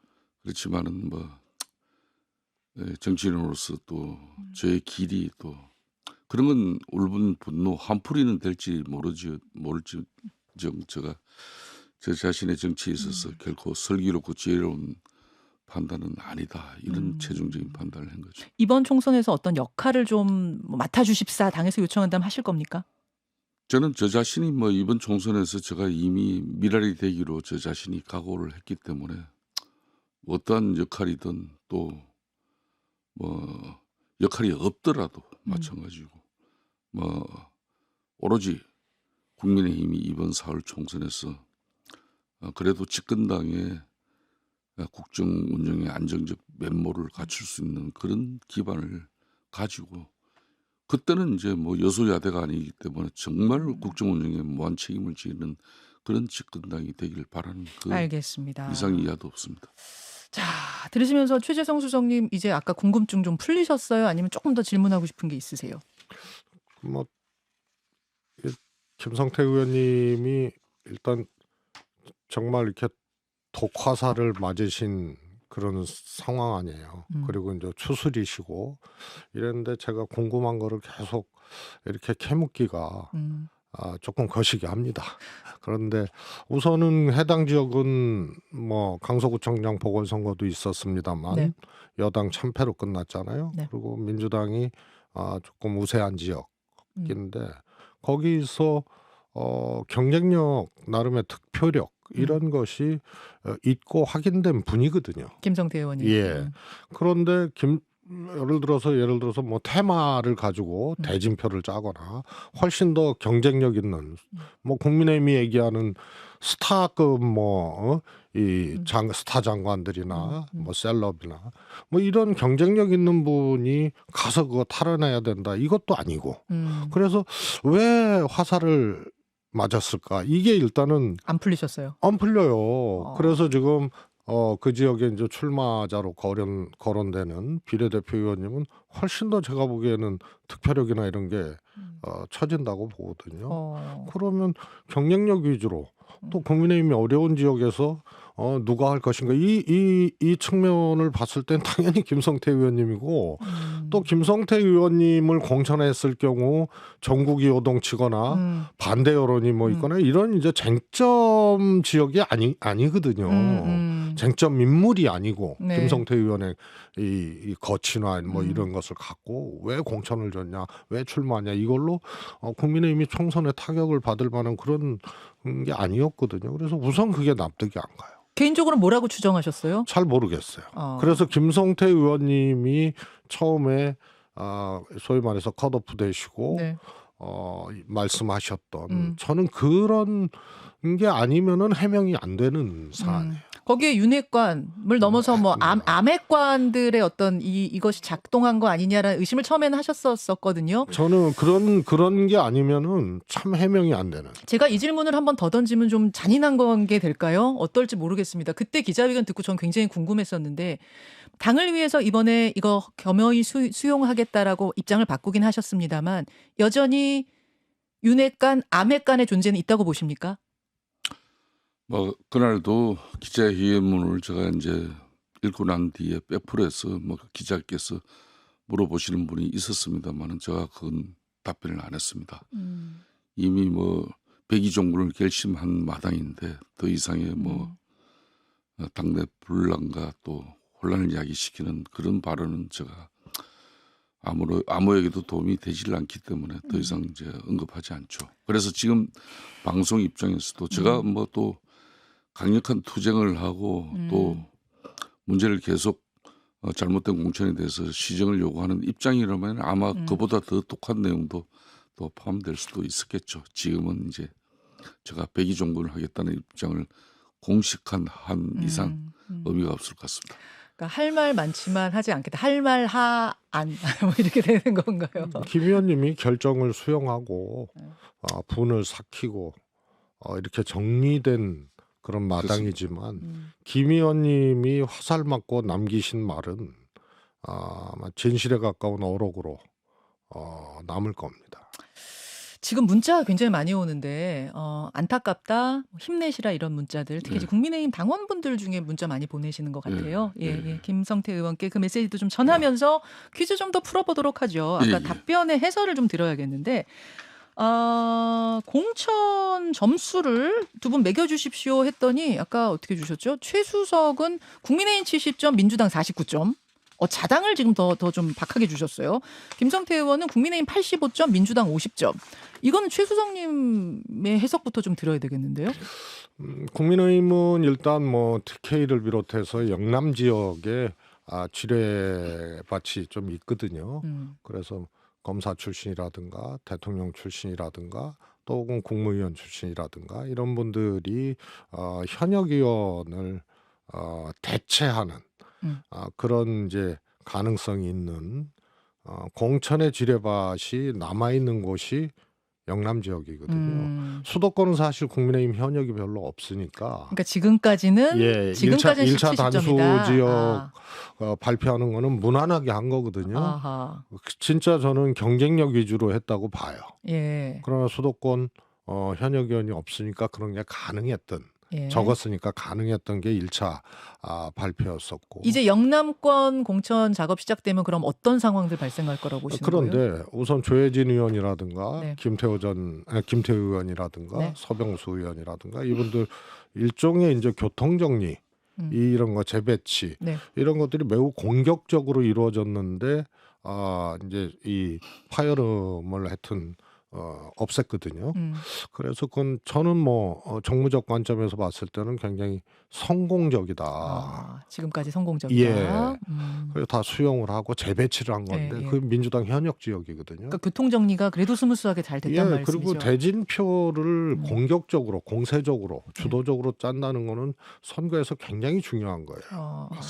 그리고 그것이 인물을 그렇게 배치를 했을 때 인근 지역까지 영향을 주는 인물 벨트화가 이제 될 수가 있거든요. 그런 점에서는 좀 성공적이다. 그래서 1차 수도권 중심으로 지역 발표한 거는 제가 보기에는 무난하게 한 거고 그럴 수 있는 환경이 있었고 현역 의원이 적다는 그다음에 영남 지역의 1차 교통 정리 이런 것들이 또 성공적으로 이루어졌기 때문에 70점. 하지만 이제 영남이 남았다. 지뢰밭은 거기다. 왜냐면 거기 텃밭이니까 양지니까 거기는 좀 두고 봐야 돼. 민주당은 왜 49점밖에 안 주셨어요? 민주당은 큰일 났어요. 왜요? 총선 이겨야 되는데 지금까지 총선 승리 전망이 굉장히 크게 또 많게 이렇게 나타났는데 우선 민주당 공천 속도가 국민의힘보다 조금 뒤따라가면서 이제 하고 있는 형국인데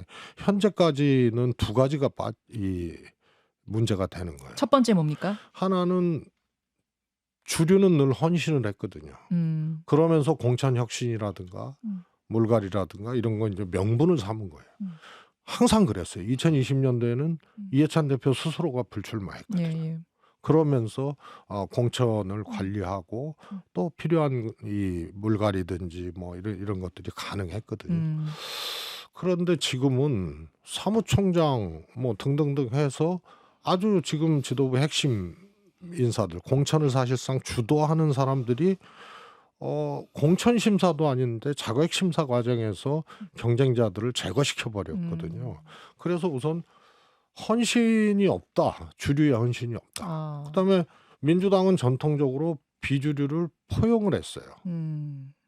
그래서 항상 기울어진 운동장에서 선거를 했기 때문에 분열이 나타나면 지기 때문에 그래서 항상 반문했던 분들이 무난하게 공천받았습니다. 예. 그래서 이것이 안 보이기 때문에 왜 저러지 했는데 예. 최근에 소위 양당 이 지지율이라 그럴까요? 이런 것들이 거의 붙었거든요. 그런데 원칙과 상식 의원들이 탈당해가지고 신당을 만들었잖아요. 네. 신당에 참여를 했잖아요. 네. 그런데 이분들은 계속 반명, 이재명 물러나라 이렇게 했던 분들이고 안 받아들여지니까 이제 뭐 탈당해서 예, 신당을 만든 케이스인데 그렇죠.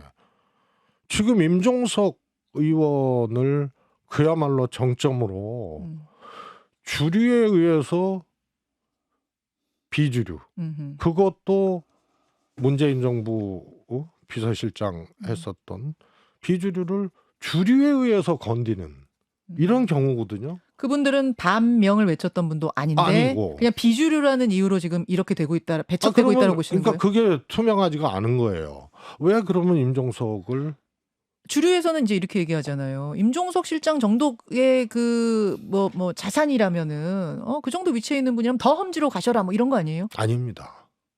그거는 제가 보기에는 핑계고요. 임종석은 무조건 안 준다는 생각인 것 같아요. 무조건 안 준다고요? 예. 그다음에 두 번째 상황에 밀려서 예. 뭐 험지 출마 어쩌고 저쩌고 얘기를 하는 것은 과정을 봤을 때 그것은 온당치도 않고 늦었어요. 임종석 실장이 당을 위해서 내가 할 수 있는 거 하겠다라고 계속 당과 면담도 요청을 하고 했는데 그 과정들이 보장이 안 됐잖아요. 근데 지금 와가지고 네. 험지 출마 어쩌고 저쩌고 하게 되면 그거는 당에도 도움이 안 되고 이렇습니다. 그래서 문재인 대통령과 이재명 대표가 얼마 전에 양산에서 만나서 네네. 명문 정당을 얘기했잖아요. 예. 하나가 돼서 예. 이게 파괴되면 큰일 나는 거거든요. 그 원칙 그런데 파괴되면 큰일 나는 임종석을 정점으로 예. 주류에 의해서 전 정부 핵심 인사가 건드려지면서 문명 파괴가 되면 이건 총선 폭망하는 거예요. 지금 벌써 균열 보입니까? 이미 그거는 뭐 보도되고 나타났잖아요. 보였죠. 자, 그래서 49점밖에 지금 볼 수가 없다. 김성태 의원은 어떻게 보고 계세요? 이 선거 그러니까 특히 총선은 절실하고 절박하고 처절한 그 조직이 반드시 이깁니다. 예. 제가 볼 때는 지금 민주당이 거대 지금 제1야당으로서의 특히 이재명 대표 중심의 사당화 모습으로 이 공천이 기결되면은 민주당이 좋은 성적을 낼 수 아마 없을 거예요. 저는 그런 측면에서 뭐 상대당에 대한 제가 뭐 우려를 하는 거는 좀 뭐 우리도 배부른 소리가 될지도 모르는데 반면에 저희 같은 경우는 이제 많은 또 정치평론가들이나 뭐 이런 언론 기자분들도 우리 국민의힘은 검사공천 그리고 뭐 대통령 채권 인사공천 이렇게 해서 좀 용산에서 이 공천이 좌지우지되는 그런 뭐 수직적인 공천이 이루어질 것이다 이렇게 봤는데 전혀 이제 그런 부분에 대해서 국민적 뭐 우려나 또 국민들이 뭐 그런 오해를 가질 만한 그런 지금 상황이 안 벌어지고 있죠. 아직까지는 그렇죠. 네. 시스템 공천이라는 게 바로 이런 거죠. 그래서 이제 특히 인위적 물갈이를 위해서 어떤 뭐 짜여진 각본 가지고 이렇게 시스템 공천이 뭐 설계됐다고 보지는 않는 겁니다. 그래서 이제 어제 김무성 전 당대표 같은 경우도 부산 영도에서 그 많은 예비 후보들과 겨뤘지만은 이게 시스템 공천으로 다 경선에 참여할 수 있는 기회나 뭐 이런 거는 다 부여하고 있기 때문에 뭐 후배들을 위해서 이제 나는 그만한다 이랬지 않습니까? 그렇듯이 이제 국민의힘 입장에서는 지금 절실해요. 절박하기 때문에 또 뭐 저 자신도 그런 판단을 했지만 대체적으로 구성원들 전체가 자신의 어떤 정치적 입지와 또 정치적 미래를 위해서 예. 당에 이렇게 크게 혼란을 야기시키는 그런 뭐 알겠습니다. 공천 정국은 아니라는 걸 분명히 말씀드렸습니다. 자, 오늘 김성태 의원 뭐 개인 인터뷰도 좀 오늘 길게 하는 바람에 예. 퀴즈 해설할 시간이 좀 부족하다는 건 여러분께 미리 좀 양해를 드리고요. 마지막 마무리는 제가 좀 해야 될 것 같은데 네. 그래서 임종석 전 대통령 비서실장 결국은 원하는 그 지역구에 공천 될 것 같습니까? 즉 경선 기회가 주어질 것 같습니까? 아닐 것 같습니까? 요 대답을 짧게 듣겠습니다. 최수정님. 이미 안 된다. 임종석 안 된다로 굳어졌던 것 같아요. 주류에서. 그러니까 이게 탈당했던 의원들하고 다르잖아요. 그래서 명문정당이라는 문재인 대통령과 이재명 대표가 외쳤던 그것이 깨지면 총선 자체를 치르기가 어려워요. 자, 그래서 예. 다음 주에는 예. 이런 것을 걱정하고 예. 임종석 문제를 이유가 없잖아요. 운동권 청산론이냐 전 정부 책임론이냐 뭐 분명하지가 않아요. 또 사감이냐. 그래서 이런 것들에 대해서 문제의식을 갖고 있는 의원이나 이런 분들이 그냥 있지는 않을 거예요. 그래서 이게 폭발이 되면 전 명문정당 깨지는 거고 문명 파괴가 되는 거고 그러면 총선 자체를 못 치러서 그전에 탈당했던 의원들 이거하고는 차원이 다른 문제이기 때문에 이 대표가 네. 한쪽에는 주류의 헌신, 예. 한쪽에는 명문정당을 굳건히 세우는 그 정점에 임종석 문제가 있기 때문에 이걸 잘 판단하셔갖고 가져가야 된다고. 잠깐만 하나만 질문요. 지금 가만히 있지 않겠다. 임종석 실장으로 대표되는 이 문제 해결되지 않으면 가만히 있지 않겠다는 이야기들이 좀 물밑에서 부글부글 합니까? 저는 뭐 가만히 있을 수가 없어요. 왜냐하면 명문정당이 깨지는 거 아니에요. 이른바 그러면 친문이라고 하는 이제 그분들이 지금 모여서 이건 아니다라는 말씀을 하시는 거예요. 친문이 반명은 아니잖아요. 그래서 오케이, 이게 그 분위기. 너무 그게 다음 얼척이 주입니까? 없는 거지. 시한이 다음 주입니까? 제가 볼 때는요. 지금 민주당 자체적으로는 지금 큰 혼란을 가져가고 있어요. 특히 그 이유 중에 하나가 문재인 전 대통령께서 상당히 이중적 그 본인이 행보를 하고 문 있습니다. 대통령님 얘기하지 마십시오. 뭐 화살 맞은 지도 얼마 안 됐는데 또 여기까지. 화살을 쏘십니까?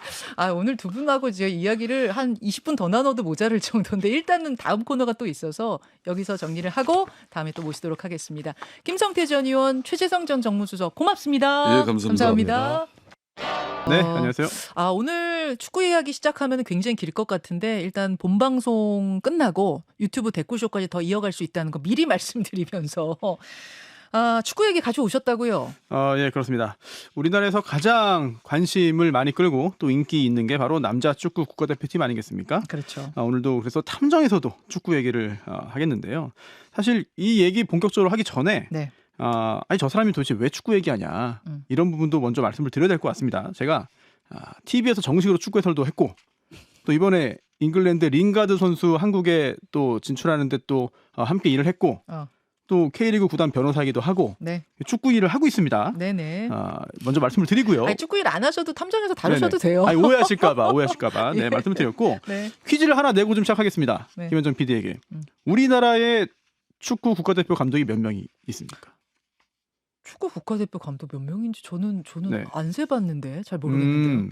뭐 해볼 필요도 없죠. 몇 명 안 될 것 같다. 그런데 사실은 우리나라에 5천만 명의 감독이 있다. 다 감독이다. 전 국민이 다 한마디씩 하는 감독이다. 네. 맞네요, 진짜. 뭐 물론 농담 섞어서 하는 얘기입니다만 이번에 아시안컵 끝나고도 역시 전 국민이 다 감독이다라는 이야기를 할 수 있겠는데요. 예. 축구협회가 클린스만 감독 이제 경질하는 쪽으로 가는 것 같습니다. 경질 쪽으로 가닥이 잡혔다 이렇게 보면 되는 겁니까? 그렇죠. 아시안컵에서 4강까지 갔지만 경기력이 안 좋았어요. 그리고 구성이 좋았거든요. 손흥민, 김민재, 황희찬, 황인범, 이강인 등 해외파도 굉장히 많았고요. 네. 하지만 감독이 무슨 축구를 하려는 건지 잘 모르겠다 이런 평가가 있었습니다. 여기에 더해서 태도도 이상하다는 이야기도 있었죠. 하지만 클린스만은 자진 사퇴를 거부했습니다. 그렇죠. 이제는 남은 건 유임이냐 해임이냐 두 가지만 남은 거예요. 그렇습니다. 화요일 임원회의 후에 협회가 경질의 무게를 두고 있다는 얘기가 나왔는데요.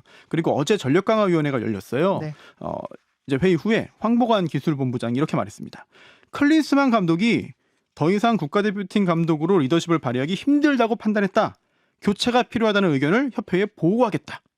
그 해임하면은 거액의 위약금이 있다고 해서 처음부터 이게 걸림돌이었잖아요. 그렇죠. 이거 예, 어떻게 예. 되는 겁니까? 계약 기간 중에 일방적으로 계약을 종료하는 거니까 결국은 다 줘야죠. 줘야 되는 건 줘야 되는 건데 연봉이 약 30억 원 정도로 알려져 있고요. 그리고 함께 돌려보낼 코치까지 포함하면 위약금이 약 80억 원 정도 된다고 합니다. 근데 올해 축구협회 예산이요. 1,800억을 조금 넘어요. 네. 그러다 보니까 1년 예산의 5% 정도에 이르는 굉장히 큰 돈이죠. 거액은 거액이네. 그걸 누가 지급하게 되는 거예요? 클린스만과 계약을 한 당사자는 사단법인 대한축구협회입니다. 네. 그렇기 때문에 계약에 따라서 제 권리 의무는 사단법인인 축구협회에 속하고요. 위약금도 협회가 줘야 되는 거거든요. 근데 클린스만 데려온 뭐 정몽규 회장이 내라, 사비로 내라 막 이런 여론도 있잖아요. 이건 가능한 한 얘기입니까? 그렇게 부담을 해준다면 그야 뭐 불가능한 건 아닙니다만 강요하거나 강제할 수는 없는 일이죠. 현재로서는. 그렇죠.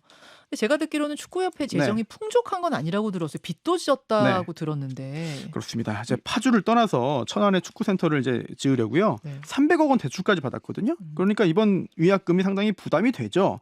하지만 이렇게 또 봐야 됩니다.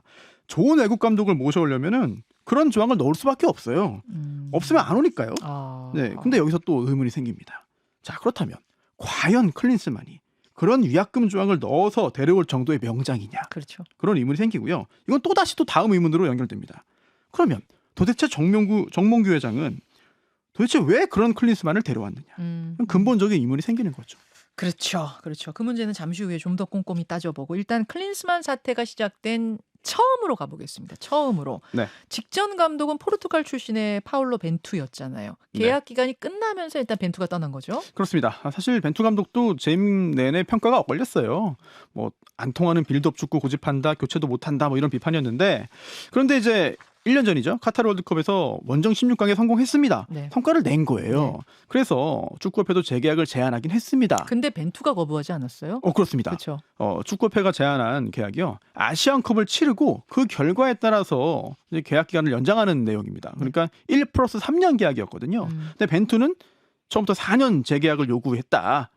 결국은 월드컵 16강에 갔는데 그런 제안을 한 게 너무 좀 박한 거 아니냐? 이런 의견이 좀 있었죠. 아무튼 그래서 새 감독을 찾아야 했는데 사실 이때 정해진 절차대로만 갔으면 좋은데 절차를 무시하면서 클린스만을 데려왔다는 게 사실입니까? 그 부분이 굉장히 중요한 부분인 것 같습니다. 이 절차상 전력강화위원회가 후보를 추리고 추천하면 회장단이 최종 결정을 내리는데 그 절차를 잘 거쳐서 잘 밟아서 데려온 게 김판곤의 벤투거든요. 그런데 이번 아시안컵에서 말레이시아 감독이었어요. 우리나라와 3대3 비기는 성과를 내기도 했거든요. 아무튼 그때 일을 잘했다고 지금도 칭찬받고 있습니다. 그런데 클린스만 선임할 때는 그런 절차가 이루어지지 않은 거죠. 그럼 어떻게 된 거예요, 그때는? 이제서야 좀 들려나오는 이야기에 따르면 정몽규 회장이 클린스만을 선임하자고 강력하게 제안했고 정식 절차가 제대로 기능하지 않았다는 건데요. 역시 독일인인 마이클 밀러 전력강화위원장이 당시 기자들 앞에서 클린스만 감독 선임 경위를 설명했어요. 많은 분들 기억하실 겁니다. 굉장히 좀 미소도 짓고 뭐 생글생글 웃으면서 사실 내용이 잘 없었습니다. 나 잘 몰라요. 나한테 이거 물어보지 마세요. 이런 뉘앙스로 들렸거든요. 근데 평소 그분의 모습과 달랐어요. 그래서 의아했는데 정말 잘 몰랐던 것 같습니다. 절차를 무시하고 회장이 직접 데려와서 꽂은 감독이었기 때문이겠죠.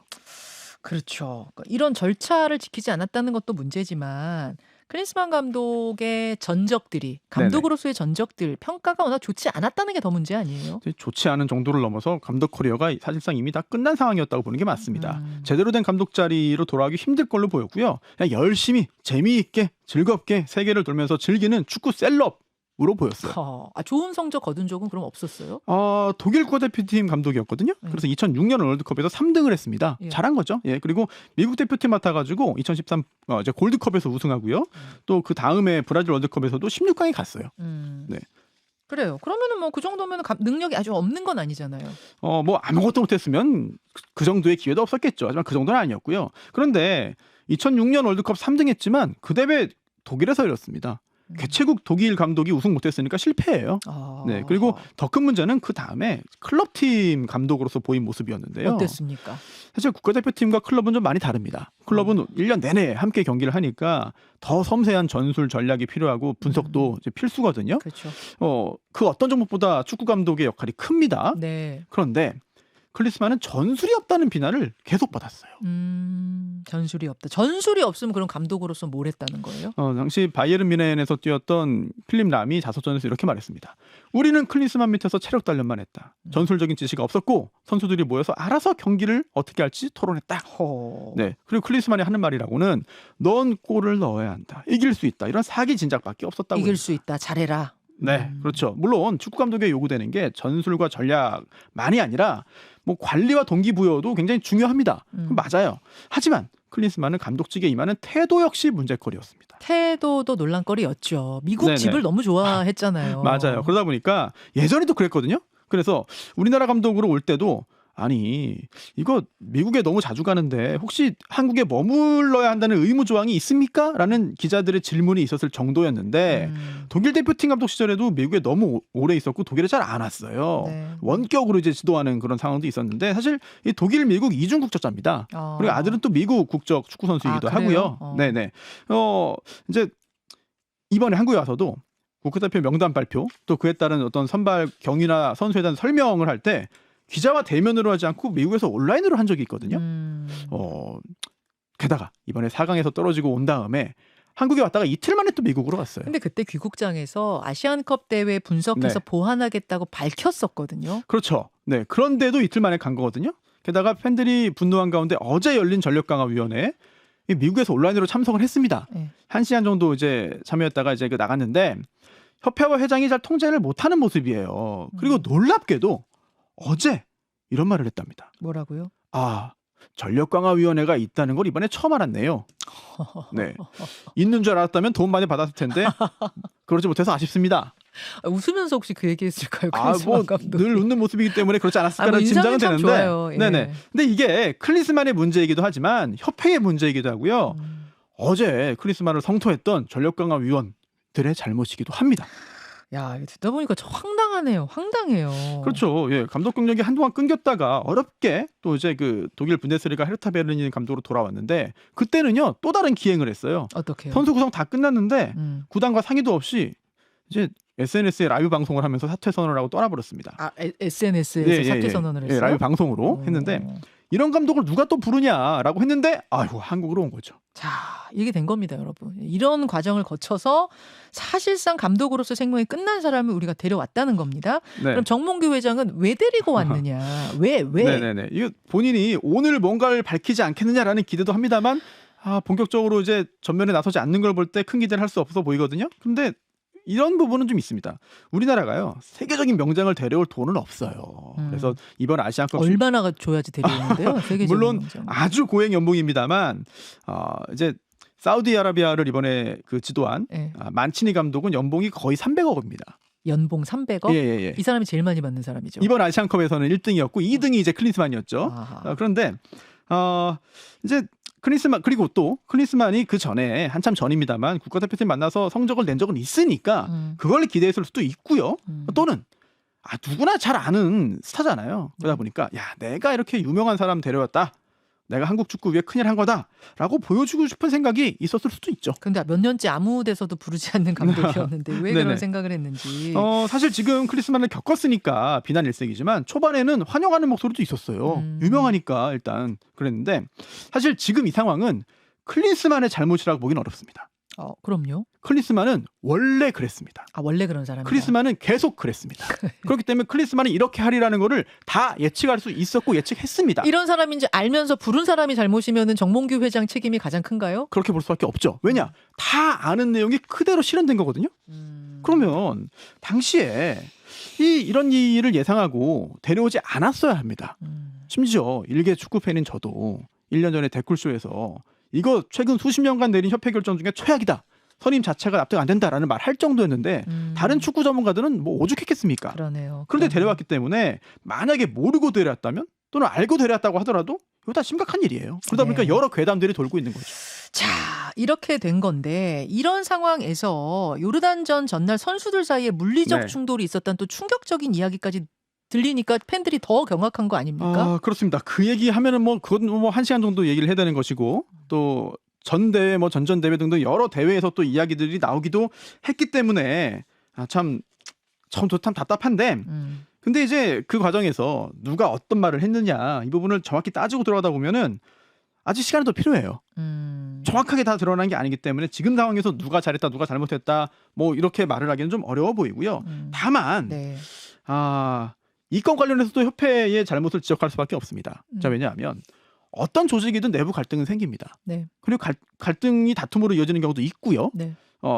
그런데 이 축구팀에서도 역시 마찬가지입니다. 하지만 다른 기존 감독들의 얘기를 들어보면 그런 갈등이 생긴 경우에 안에서 잘 해결하는 경우가 많다.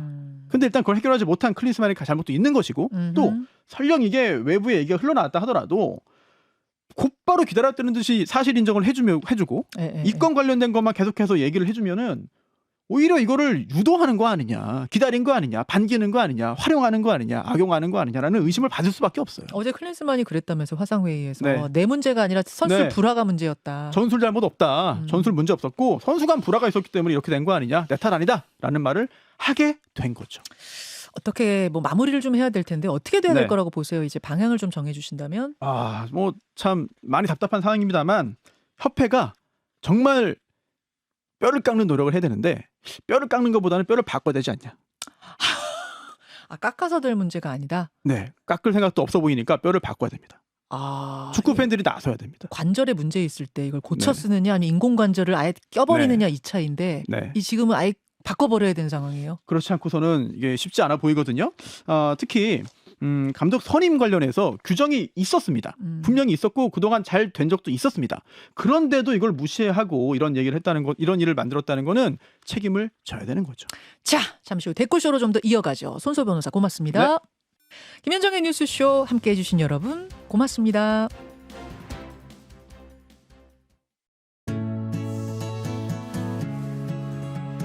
김현정의 뉴스쇼는 시청자 여러분의 참여를 기다립니다.